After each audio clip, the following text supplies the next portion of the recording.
All right, so in a number of places we've talked about these movement of electrons and the number of electrons. So what we want to understand is, and it kind of goes back to our discussion of if we have a neutrally charged atom, the number of pluses equals the number of minuses. If I have 4 pluses, I have 4 minuses. If I have 12 pluses, I have 12 minuses. If I have, you got the idea.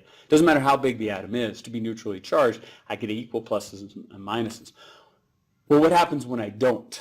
Okay, what happens when I don't have equal pluses and minuses? Well, what we form is we form what are called ions. Now, there's a whole bunch of I words you've got to deal with in this module. Okay, but ions are atoms that have gained or lost electrons. Now, we can make this ion positively charged, and we call it a cation. Or we can make it negatively charged, and we call it an anion. So really, if we want to describe this, we can say if the pluses are greater than the minuses, that means it's a cation, because we've got more pluses than we have minuses. Okay? I don't even know if that looks very good, but you get the idea. Okay? So if the pluses exceed or greater than the minuses, that means I have a positively charged ion. If the minuses are greater than the pluses, that means that my minuses are winning. So I end up with an anion. Well, the question is, well, what creates this change? Well, to be a particular type of an atom, we can't change the number of pluses. In other words, if I have magnesium, which is atomic number 12, if I change the number of protons, I change that number, I don't have magnesium anymore. So that's not a changeable thing. If it's magnesium, it has to have 12 pluses. So the only thing I can change, and the reason I can is because they're out there in that third shell, I can change the number of outer electrons. And so if I take away minuses, that means the pluses are winning. If I add minuses, that means the minuses are winning. So that's how we get the pluses to be greater than the minuses, or the minuses to be greater than the pluses, is by adding or deleting, okay, or adding or giving away electrons. And that's exactly what we're doing. So if there's more protons than electrons, pluses are winning, it's a cation. If there's more electrons than protons, minuses are winning, therefore, okay, it is an anion. So how does that happen? Well, it happens by the donating or receiving or accepting of electrons, okay, from other atoms. For example, what we're probably going to bring up a couple of times is forming sodium chloride, or forming salt. That sodium, okay, would love to give away 1 electron. Chlorine would love to receive 1 electron. That's why they're such great partners. So when sodium gives away a negative, the pluses are winning. So sodium forms a cation. When chlorine accepts that electron, then chlorine has more negatives than positives, therefore it becomes an anion. So we get a cation and an anion because one is the giver and one is the receiver. So one is giving away a negative, therefore now becomes overall positive. And one is the receiver, therefore its negatives outweigh its positives in that situation. So what basically happens, and this is where the term electrolyte comes in our body, when we put substances in solution in the water of our body, which, okay, plus or minus a little bit, 60% of our total body mass is water. So we're constantly dissolving things in water. And there's certain things that dissolve and certain things they don't, but we're constantly dissolving things. And when we take sodium, okay, and chlorine, we take it in as salts, okay, and granted in our diets we usually don't lack for that. What happens is they have formed a bond to make that crystal. That salt crystal that it forms has a sodium cation that is attracted to a chlorine anion. Okay, it's just like a magnet. You got a negative pole and you got a positive pole. You get the negative and positive next to each other, click. Okay? You get positives together and they don't like each other. So you get a negative and a positive and you get them close together, they're going to attract. Well, that's what forms that attraction in that salt crystal matrix that forms. But when you put it in water, now there's an attraction of the water molecule and those ions. And so they break apart or they dissolve. We're going to talk about that a great deal later. So when we put it in water, they dissolve and those two ions separate and hang out by water. So what we end up with is sodium cations and chloride anions, and they are dissolved in that solution. And because they're positively charged and negatively charged, they actually can conduct electricity.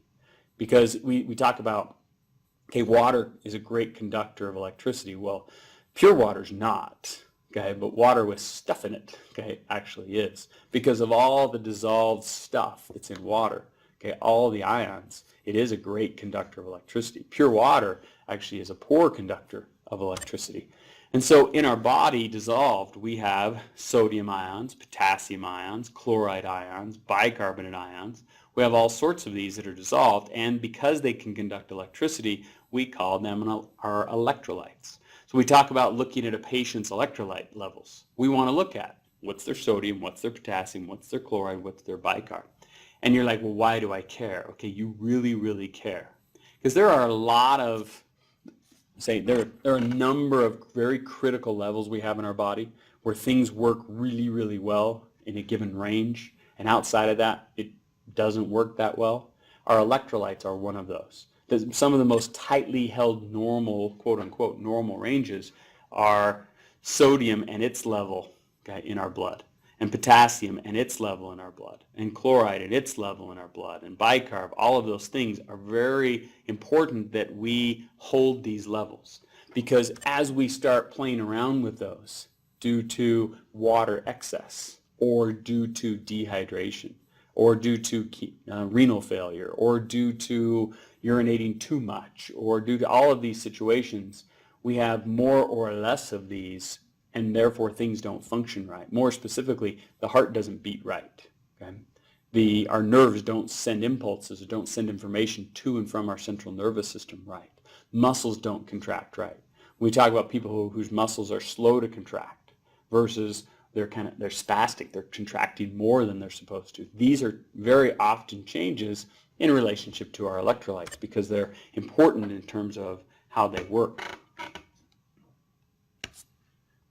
Now, one of the topics that gets a lot of attention lately are these atoms and molecules that we call free radicals. Probably the best way to understand these is maybe define them first. A free radical is an atom or a molecule that has an unpaired electron.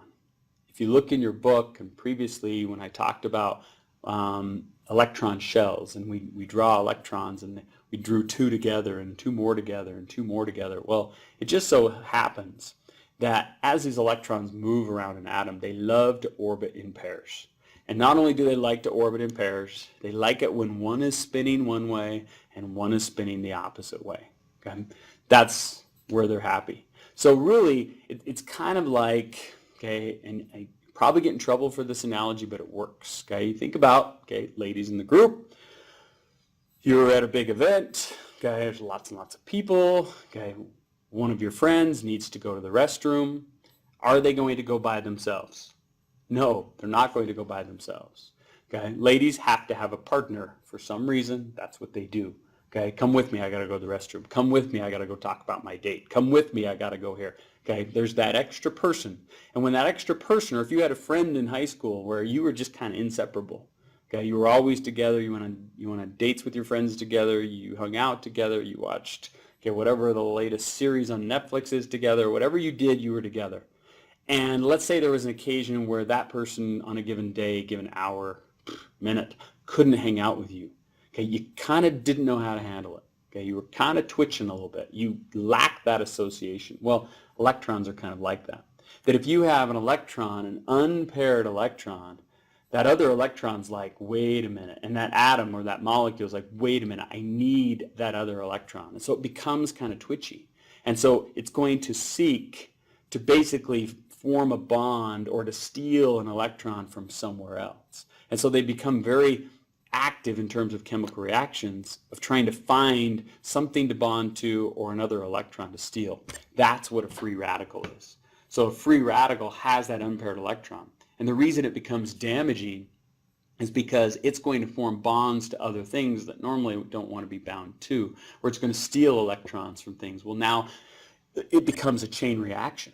If this molecule steals an electron from this molecule, well, now that one has an unpaired electron.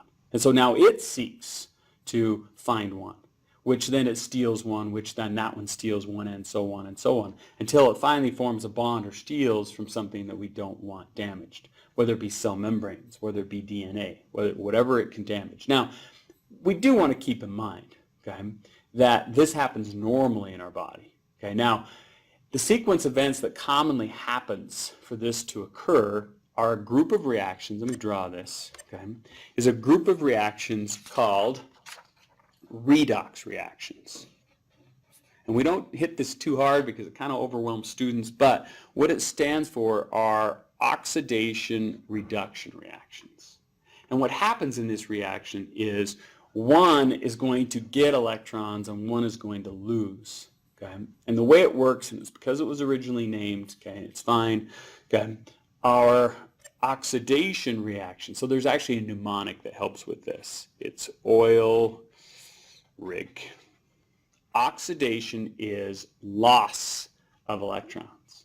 Reduction is gain of electrons. So when something loses or becomes oxidized, some other substance becomes reduced because it gains electrons. Sorry, it's not intuitive. It's how it was originally named. You got to go with it. There's a lot of things. What you have to remember is science is a very dynamic thing. It's always changing. New discoveries are being made, things that we don't know, things that we don't understand. And so very often things are given a name based on what we think at that point in time. And then all of a sudden it's like, oh, this wasn't totally right. Wasn't wrong, but wasn't totally right. But we named it on what we thought. The name's already stuck, so we got to keep it.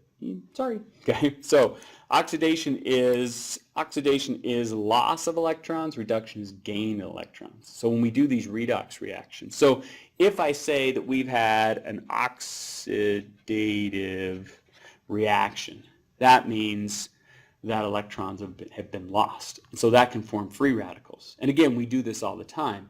There are things that can make us do this more. And so really, if we want to avoid a lot of oxidative reactions, wouldn't we use an antioxidant? That is correct. Okay, and so trying to tie that in to all sorts of things you've heard, which is, okay, we have these antioxidants that we take in. Okay. Oh, that's good. Well, first of all, you got to understand why it's good or why it's bad. What you want to keep in mind is we do in making energy in our body to make our energy-containing molecule ATP. Okay, you've probably heard of that. We do all sorts of oxidation reduction reactions. Well, is that bad? Well, no, it's not bad. Okay, we have to do those things, but that's okay because in our body we have natural antioxidants that we make. We in our diet have normal healthy foods that we take in that are touted as being or having antioxidant properties. So one way or the other, we basically handle what we normally do. It's when we have things that cause them in excess that become a problem. Okay, so they're linked to causing cellular destruction and cancers and all sorts of things like that. So that's the relationship there. Now, do keep in mind from a marketing standpoint, there are a lot of companies that really kind of suck you in that, ooh, you have these horrible oxidative reactions and you need all these antioxidants and this very special juice that I'm willing to sell you. Well, I'm not willing to sell you, but all the people below me are. Just kidding, sorry. But other people are willing to sell you. Oh, they're incredible in terms of its antioxidant properties, and you need this, and you're not going to be healthy without this. Just kind of keep in mind, we form free radicals as part of normal metabolism. We have natural endogenous antioxidants that we produce that help minimize the damage there. Okay? We just obviously control how much in excess. Okay?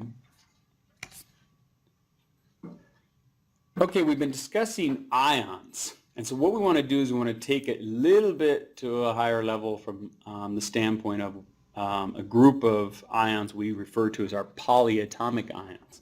Now, if you just simply look at the term, polyatomic, many atoms. And basically, this is where, let's say you had a group of individuals that you did or you do hang out with. And this is a very tight group.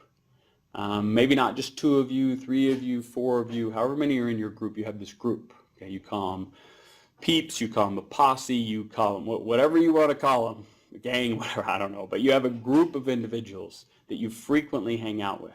And so very often the people outside of that group refer to you as a group. Your peeps, your posse, your friends, your whatever other nickname they may have for you, okay? People who you are tied at the hip with, however they want to refer to you as one name.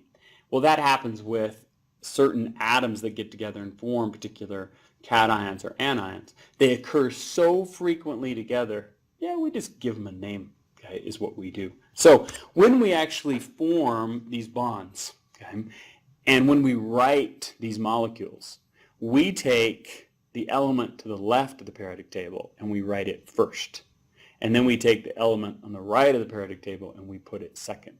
So when we look at something like NaCl, the Na, sodium being on the left side, chloride being on the right, chlorine being on the right side, calcium chloride. Now, when we form these bonds, okay, specifically when we form the ionic bonds, we form them between a metal, left side, a non-metal, right side. And when we name these, we name them the metal first, okay, with its complete name, sodium, calcium, hydrogen. Now we're going to change this a little bit, okay?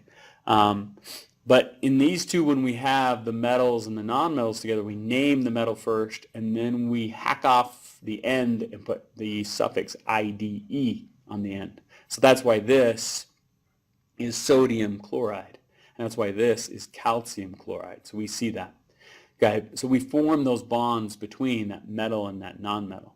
Now, again, down here, these are groups of atoms that are common together.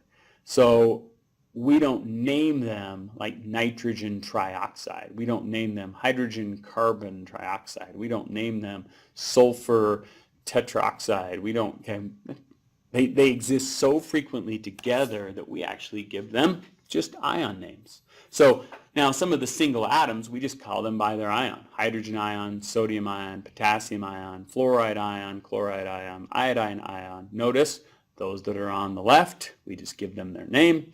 Those that are on the right, we hack off the end and put that IDE suffix on the end. So when you hear about chlorine is the atom, chloride is the ion, iodine is the atom, iodide, okay, is the ion. But now notice as we get down here, the ammonium ion, the not magnesium, sorry, okay, the bicarbonate ion, the sulfate ion, the oxide ion, the sulfate, I already mentioned that one, the phosphate. And these you do need to know their names, okay? So the phosphate, the bicarbonate, okay, the ammonium ion, all of those are polyatomic ions. Why? Because, yeah, there's more than one, okay, atom, okay, in that group.